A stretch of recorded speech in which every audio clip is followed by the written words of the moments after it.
دنیا کا نظام علیحدہ، پانی کی موٹر چل رہی ہو، ٹنکی بھر جاوے، 10 افراد کے اوپر ہوا موٹر بند کر لے، ٹنکی بگ گئی، پانی نکل رہے، تار میں سپارکنگ آ جائے، 36 آ جائیں گے، آگ لگ جائے، کوئی کولہ کوئی ڈول کوئی پیالہ اپنے گھر سے لے آئے گا۔ رب اکبر کی قسم ہے، قبرستان کا نظام علیحدہ، وہاں کی دنیا نرالی، وہاں کا انداز نرالا،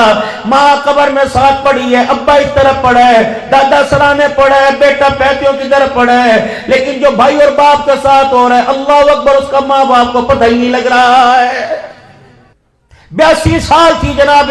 عثمان ذی النورین رضی اللہ عنہ کی عمر، دوہرا دماد مدنی کریم صلی اللہ تعالی علیہ وسلم کا، اتنا قبرستان میں بیٹھ کے رویا کہ داڑھی مبارک کے بال گیلے ہو گئے۔ دیکھنے والے نے کہا عثمان تیرے پر بھی کیا پریشانیاں پڑی، تو بھی قبر کے ڈر سے رو رہا ہے؟ کہا رحمت عالم صلی اللہ علیہ وسلم نے فرمایا تھا عثمان، قبر آخرت کی منزلوں میں سے پہلی منزل ہے، اگر یہاں کامیاب ہو گئے آگے نجات ہو جائے گی، اگر یہاں پھنس گئے تو آگے میرا عزیز ہو اللہ جل شانہ کے سامنے کھڑا ہونا مشکل ہو جائے گا۔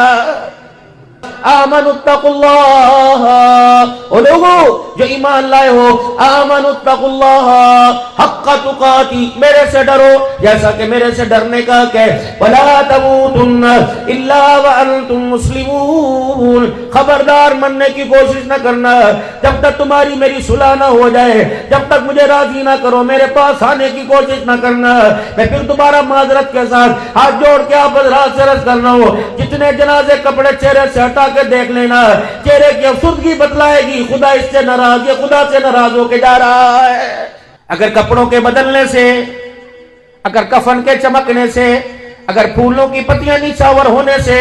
بخشش ہوتی تو رب اکبر کی قسم ہے کربلا کا حسین نے زکینی پہ چڑھ کے خدا کا قرآن نہ سناتا۔